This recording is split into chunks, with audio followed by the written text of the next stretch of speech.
Run up your engines!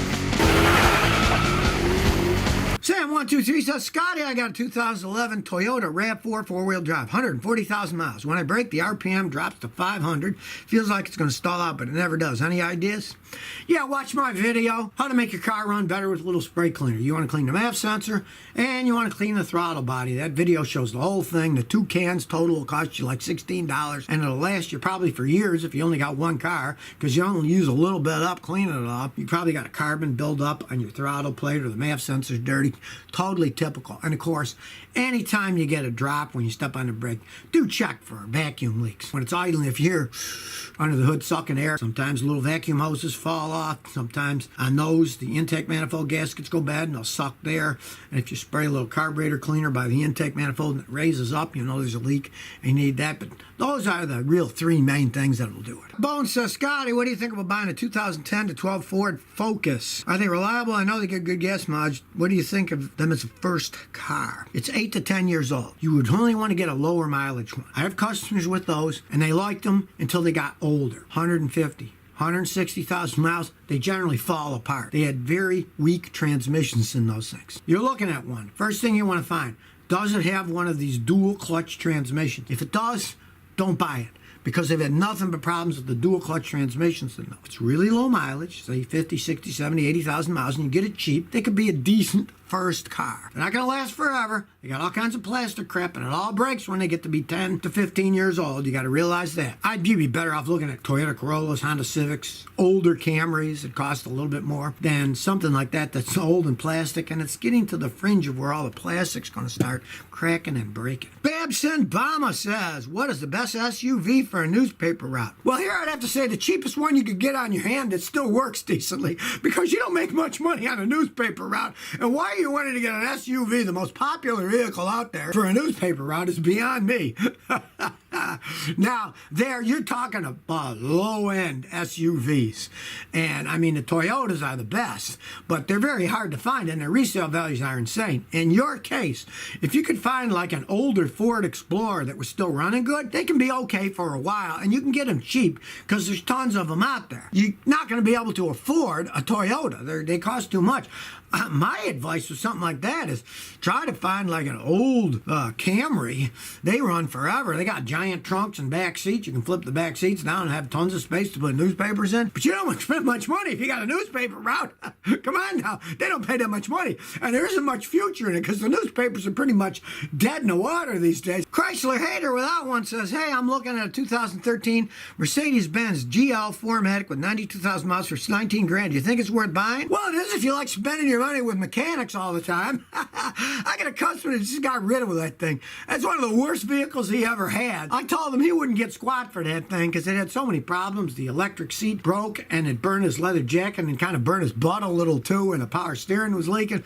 Horrible pile of junk that car was. He took it to CarMax because they say they'll buy any car. They gave him some money, he got rid of it. And I said to him, did you ask them what they're going to do with it? Are you going to sell it locally? And they said, oh, no, they said they're going to ship it down to South America and sell it there. Cars cost a whole bunch more money. They don't make them down there. They have to be imported. They like Mercedes. At least he got some money for it, but I think he got like $14,000. Don't even think about buying those things. They're endless money pits, especially with 92,000 miles on it. You would be foolhardy to buy that car at any price. Lease it for 2-3 years. Get it out of your system, and you don't have to pay for any repairs. You do not want to buy that car as it sits now, especially not for $19,000 with 92,000 miles on it. I get people buying those things all day long for less than 10 and they still aren't happy. I know 1210 says, Scotty, I got a question. My dad's car gets 18 to 21 miles per gallon in the summer, and when it gets colder, the economy goes to 10.7 to 13. That's really weird. No codes or anything. He didn't give the mileage of the car or anything. I can give you more specific. Anytime you ask a question, please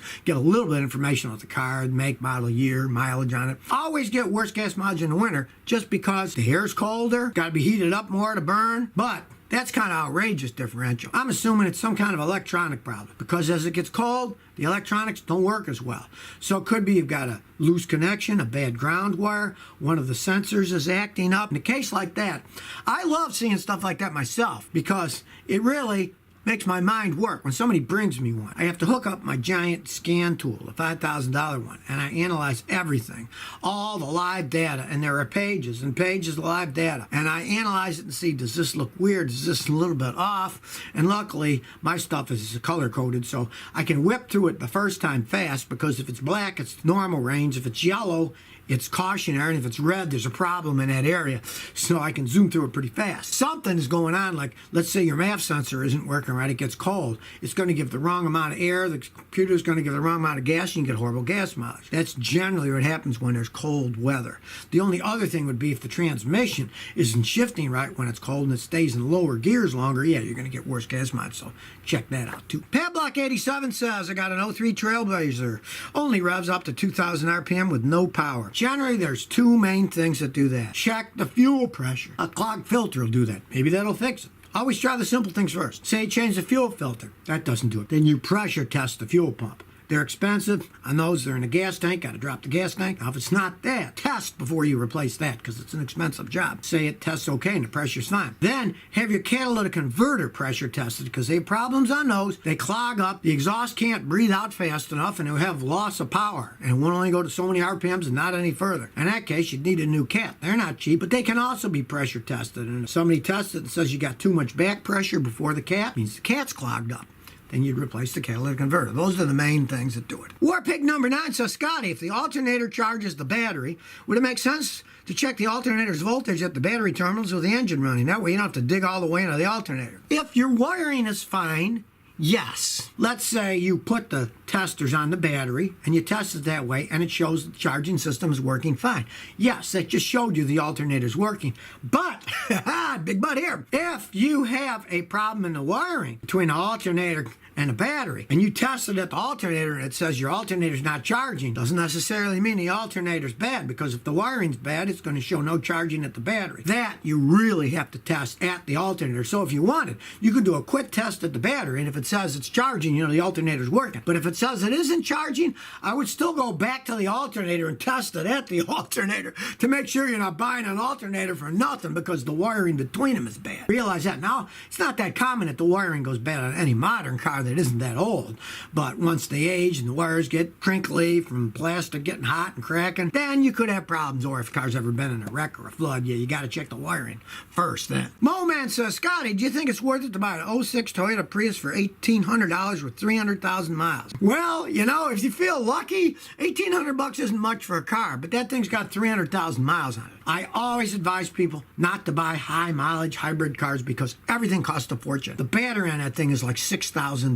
Now, yes, you can get a reconditioned one for $2,000, but that might only last a year or two and break, and then you're back to square one. Replacing a generator on that thing is a $5,900 job. If you're really nuts about the car with that mileage, I'd offer them $800 and see what they would take. And you want a toy, drive it around for a while, but the first time the battery or the generator starts to show it's going bad, then just get rid of it. Or drive it until it doesn't run anymore and then junk it, because they are too expensive to fix when they got that kind of mileage on it. It's not much money if it lasts you a while, and you can have fun with it. Just realize outrageously expensive repairs on those things. John Wiki says, Sir Scotty, steel or alloy wheels? What are the pros and cons? Well, that's a very good question. Originally, cars had steel wheels. Well, I mean, originally they had wooden ones, but we're not going back that far. Steel wheels are very strong. Steel's very strong. And if you hit bumps and stuff and they get bent, you can easily hammer them back to make them round again. No big deal. But they weigh a little bit more. So you get a tiny bit worse gas mileage.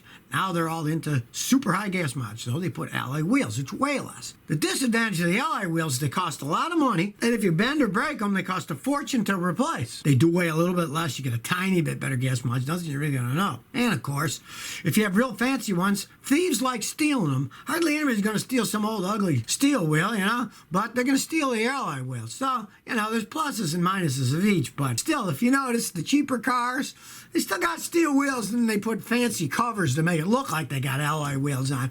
And there's nothing wrong with doing that. I mean, the steel wheels, hey, they're easier to replace. They're actually stronger. Steel's stronger than aluminum. Use your head. A lot of people are going for a look. Go ahead and get alloy wheels. But when they break, you're going to be mad at what it costs to replace them with.